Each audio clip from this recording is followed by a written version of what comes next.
All right, guys, welcome back for another quick message on this particular platform. And as always, I'm super excited to release this message to you guys as it has been relayed to me, and I in turn am delivering it to you guys. So, as always, I pray nothing but the best of success in everything that you do, and all things heavenly overtake every area of your life. And so, today's message is none other than marriage and purity. And so, this is a subject matter that I have actually been wanting to get to you guys for quite some time. But with it being summer and me having all of my many different roles, it has been a process in trying to get here. And so, nonetheless, here we are. And so, the title of this message is actually Marriage and Purity, and not settling. And so, by not settling, when you are maintaining your purity, you are allowing everything that you have been instructed in and everything that you have been preserved for to naturally gravitate and naturally form instead of forcing something. Because when you start to force something, that is when you start to settle. Instead of you being patient and waiting with a posture of heart filled with prayer and by faith and understanding the reason behind the refining process or the waiting period, you start to settle. You start to rush things. And when you rush things, you do not have the same sound judgment that you would have if you were just to be patient. If you were to continue to have that prayer posture of being faithful, to just delivering every aspect of your journey to our Heavenly Father. And so the first key that I got was don't settle, because by doing so, you're doing several different things. And the first is you're basically devaluing your worth. And so when you start to think about your valuation, we know scripturally speaking, our Heavenly Father has placed a high value on you. And so if you're a woman, you know that He specifies your price as being worth far more than rubies. Rubies are a very, very, very valuable gem. And so if He's taken the extent to make mention of your valuation as it's compared to a ruby, you're of a high value. So when you devalue yourself and say you settle for the worth of a crystal, it's not going to be the same as a ruby. And so when you start to settle, you're now lowering your value. You don't ever want to lower your value for the sake of just having something that your heart desires, because you have to recall the book of Proverbs when it informs us, and it's a constant reminder that you should cherish and hold near and dear to your heart as it relates to you actually making plans for yourself versus you allowing our Heavenly Father to establish the plans that you have in your heart. Because at the end of the day, you can have every aspect of the plan mapped out, but if it's not aligned or is not something that our Heavenly Father desires for you to receive, then it's not going to prevail. Because at the end of the day, it is His plans who prevails in your life and not your own.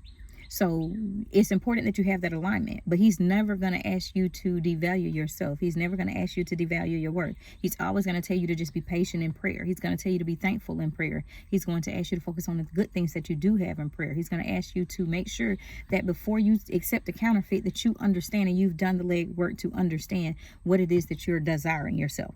And so I released a message several months ago that's called, have you considered the things that you're praying for?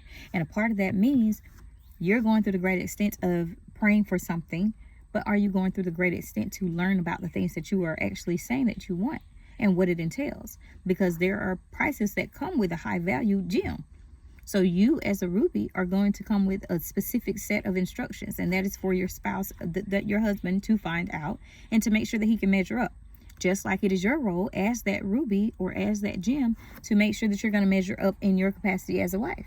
And so these are things that are not talked about a lot of the times when they're looking at this whole kingdom marriage, when you're looking at self-preservation and not just wavering. Because when you don't remain pure, your inability to move forward and just remain patient, if you give into temptation, you're no longer pure, and you've now eliminated your value to your husband whenever that day comes, because he can never get the pleasure in saying that you were just his, that you were just his person. And then it's vice versa. If the male is not, you know, kept pure and holy as well, then it's going to be the same setup. And so the second point is you lose the ability to recognize the red flags in the counterfeit. Okay? You also lose the ability to set healthy boundaries, because if you've been introduced into a lifestyle of fornication, it's not just a switch that you turn on and turn off. This is why it's so sacred between a husband and a wife, and the emphasis was placed on it, because once that switch is turned on, it's very difficult for you to turn it off. It is a physical attraction, it's a chemistry that should only take place between a husband and a wife for life. And there are many different reasons as to why he wants you to have the length and the tenure of a lifetime. Because you look at homes now, you look at homes and you see a mother with a father, and they have children, and then they go on and they go their separate ways because something actually creates a rift or a divide, and now they're no longer together, but then they go and get with someone else. Not marrying, just another person. Now they both have children again. Now you have two broken households, but none shared. And to break that down, what that means is you have parents with children by two different people. And so that time is going to be now divided. He's never wanted a household to be divided. He's always wanted unification. He's always wanted unity. That is what he specifies. This is what he teaches. This is why. He never wanted the road to be hard. He never wanted the road to be difficult. And so when you make it difficult, when you open up those doors and you place when you devalue the worth and the preservation of what he's tried to put together and formulate for you, for the sake of your impatience, for the sake of you wanting to fit the mold, or for the sake of you giving into temptation, it makes it that less valuable. And so you don't know how to set those healthy boundaries once you enter into that.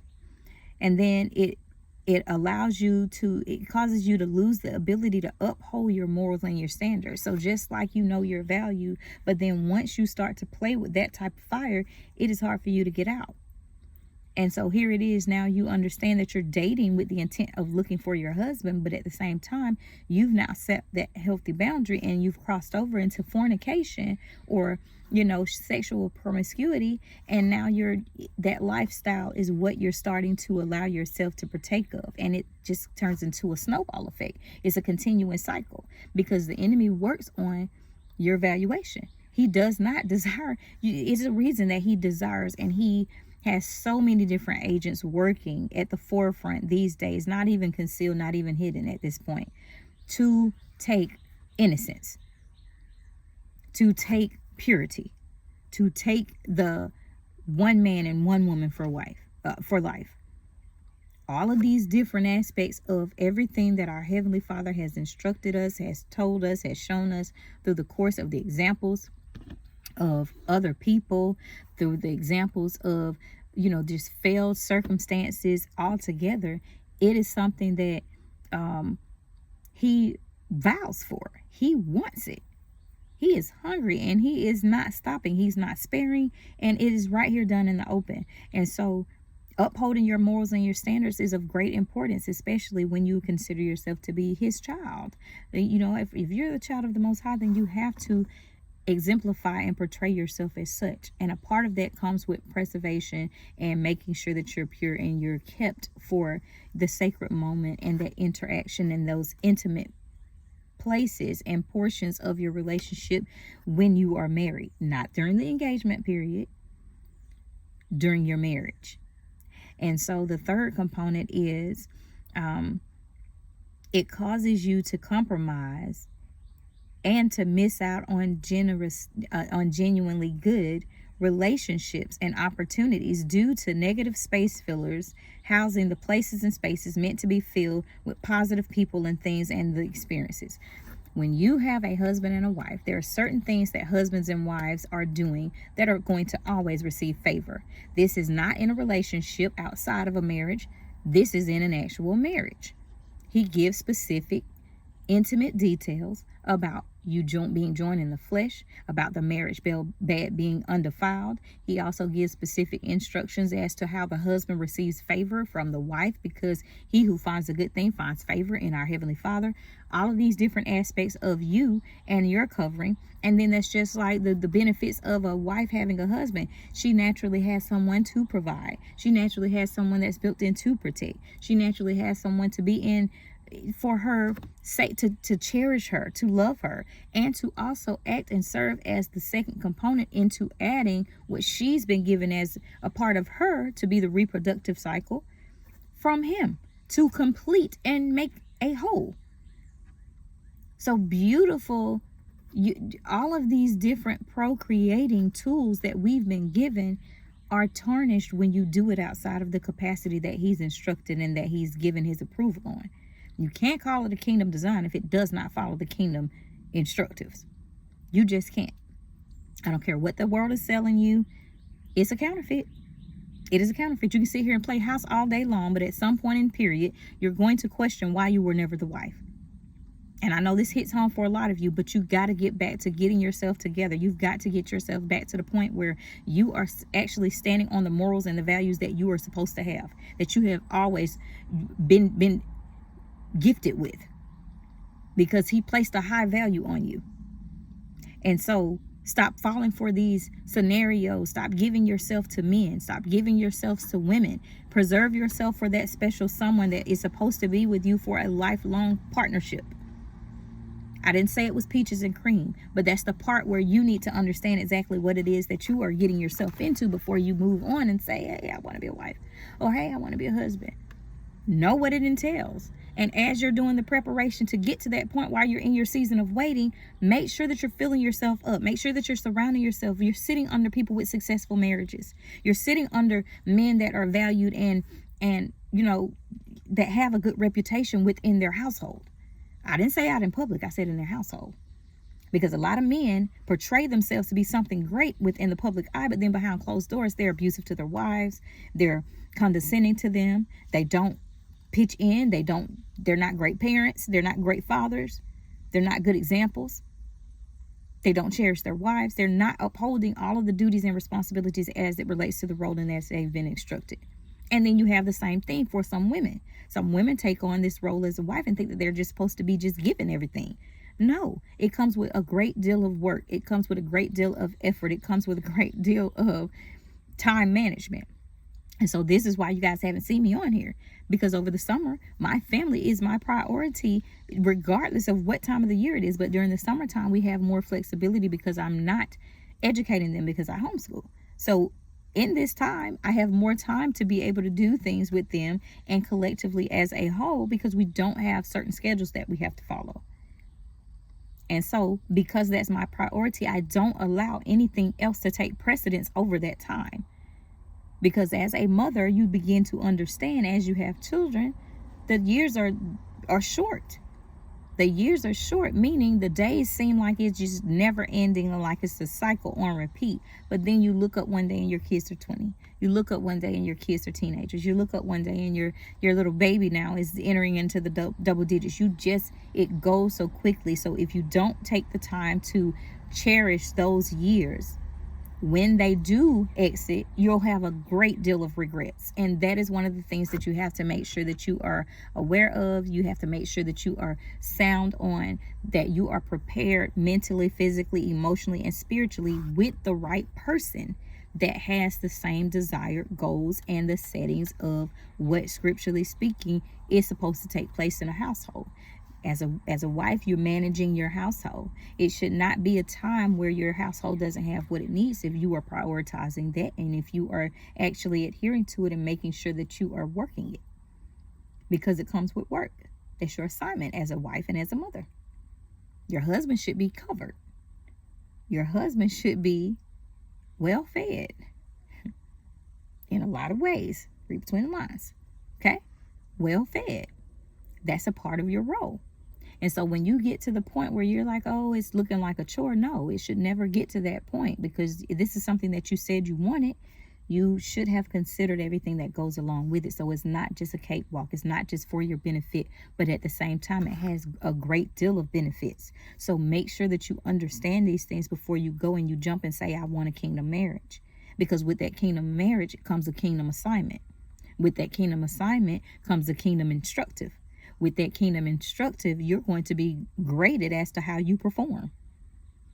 That's that judgment that'll come at the end of this lifetime. And you want to be able to stand before our Heavenly Father and say, I did everything in my capacity to be able to be a good wife, a good mother, a good servant to whatever assignments you've given me, whatever roles you've given me, even outside of marriage. And so, but this is what happens. You genuinely are missing out on those relationships because you're allowing others to occupy your time that are just supposed to, that are space fillers. They don't have the same morals. They don't have the same value. They don't have the same desire to be in a long-term relationship. But yet here you are playing house. Yet here you are playing the role of a wife, but they haven't even went exclusive with you. I know I'm stepping on some toes. But I'm but the messenger. This is the message. Stop devaluing yourself and settling for these different counterfeit relationships when you know that these people do not equate to that which you know scripturally to be sound. And then fourth, it damages the heart. And the way that it damages the heart is it causes bitterness, it causes rage, it causes anger, it causes sadness, which often show up through many different forms. So now not only has this relationship sucked the life out of you and caused all type of problematic areas in your life, it's going to now in turn affect your mental, because these are soul ties. When you give a portion of yourself to someone intimately or emotionally, it is a soul tie. It is a spiritual thing. This is why it was never meant to be but one line given, one connect. It didn't say this is a twisted game where you just cross over and do whatever you want to do. That's not what he said. This is not a connect four. Okay? Not a connect four. And they often show up in the signs of stress and the health. All of these different things, your health elements are going to be affected. Your anxiety, the depression, weight gain, weight loss, suicidal ideations, slothfulness, laziness, hair loss.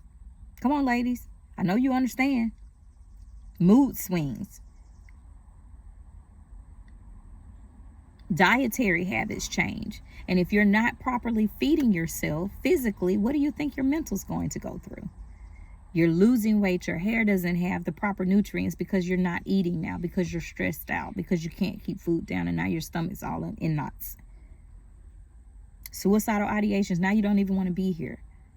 That is never what our Father in heaven intended for you. He wants you to have a prosperous life. He wants you to have a life of abundance, a life of being able to receive the worth and valuation that He's placed on your life. He wants you to receive all of the favor that comes along with the territory of being a wife and a mother in that order, not outside of that order.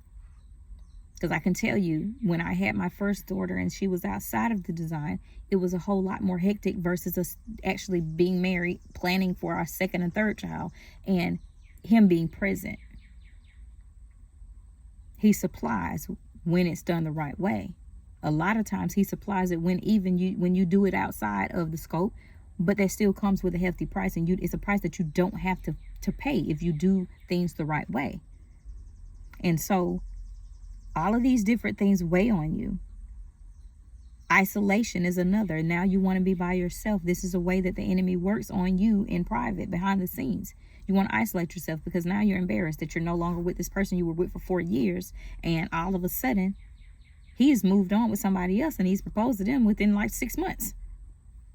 They were a space filler. You see that? They were sent on assignment to deter you and sabotage your future as a wife, to make you feel hopeless instead of hopeful.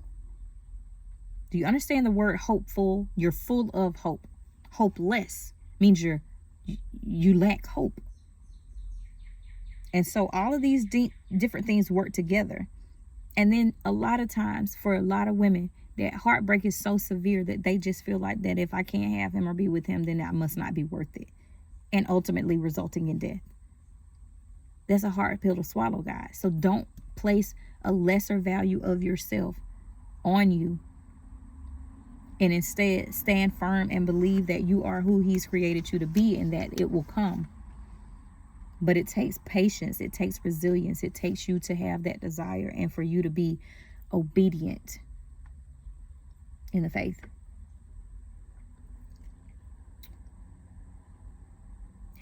You have to learn in a marriage to compromise. And when you do get to the point where you learn to compromise after the person has, we'll just say, messed up big time. And when you start to consider this, you should not be compromising until you enter the marriage. I'm going to say that again and break that down. So what this means is compromise was never meant to be a portion of a dating routine. The compromise in the dating routine means that you're settling for an aspect of a marriage that is not present. When you compromise within a marriage, you both have measured up to the specifics of the design of marriage.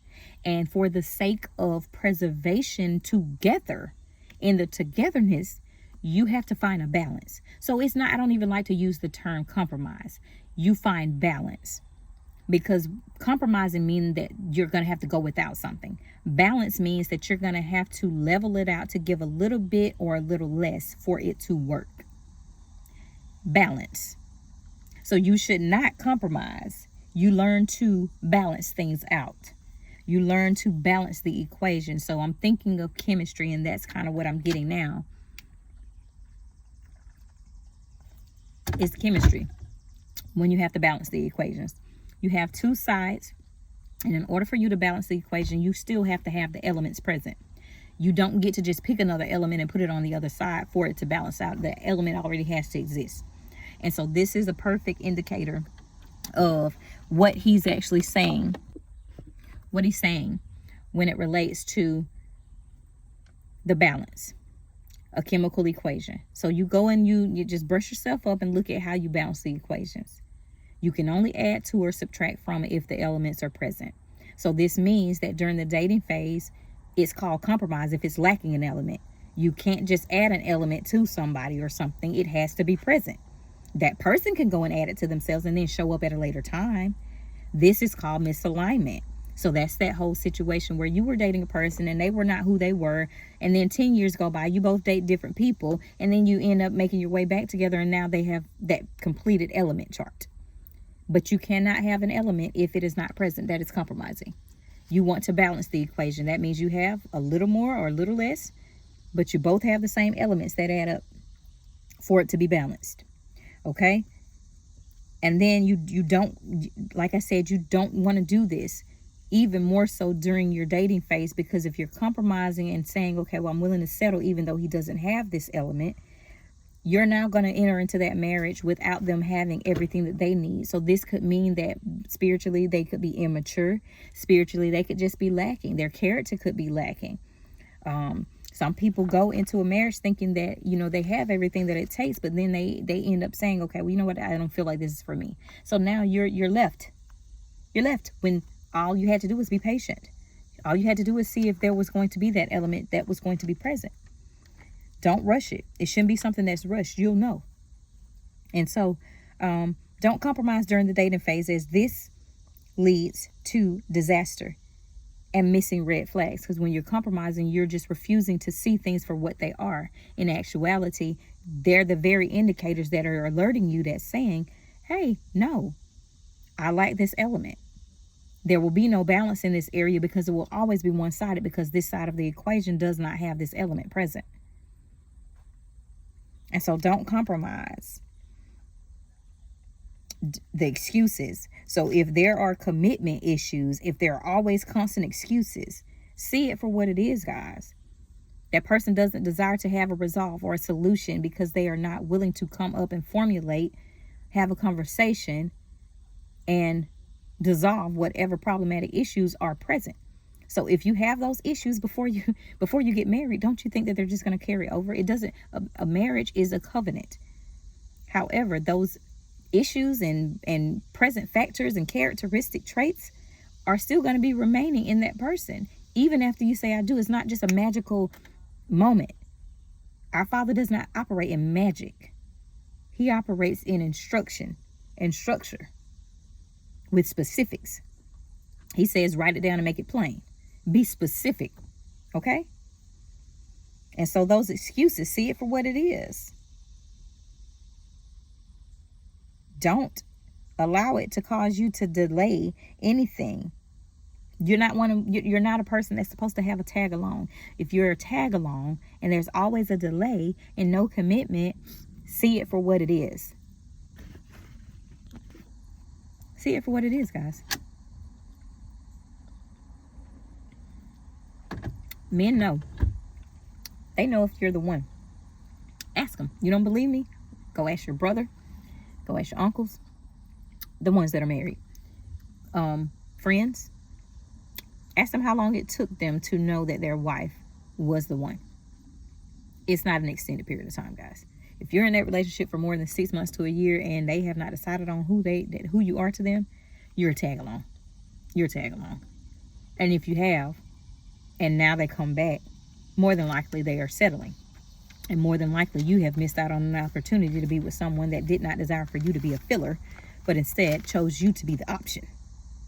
So that is, what I have for you guys as it relates to marriage and purity. Preserve yourselves, guys. Don't compromise on who you are. You find the balance and continue to do the work as you are in your preparation season. It's nothing wrong with you. It's not an age specific thing. Make sure it's right, guys, because when you get it, it'll be that much more worth the wait. The reward will be worth the wait. And so that's all I have for you guys. I am grateful for all of you guys continuing to help this platform grow. I never anticipated for any of this, but at the same time, I was called to it. And I'm grateful that I'm here. I'm grateful to be back and release this actual message with you guys and to just share this. And so this whole month of August that we're getting ready to enter into, we will be talking about marriage. So anytime I will be going live, it'll be relative to marriage and what things that you can kind of take from it, how to get over certain obstacles within your marriage. And this is from someone that's been with her husband for 20 years, going on to 21 years, 18 years of marriage. And so I come seasoned through kids, through disabilities, through loss, through heartache, through relational issues, all of these different things. And so I'm still here, still standing. And so a lot of what I will be sharing will be personal experiences as it relates to scriptural definitives and things like that. So as always, guys, I pray nothing but the best of success in everything that you do. And until next time, take care, guys.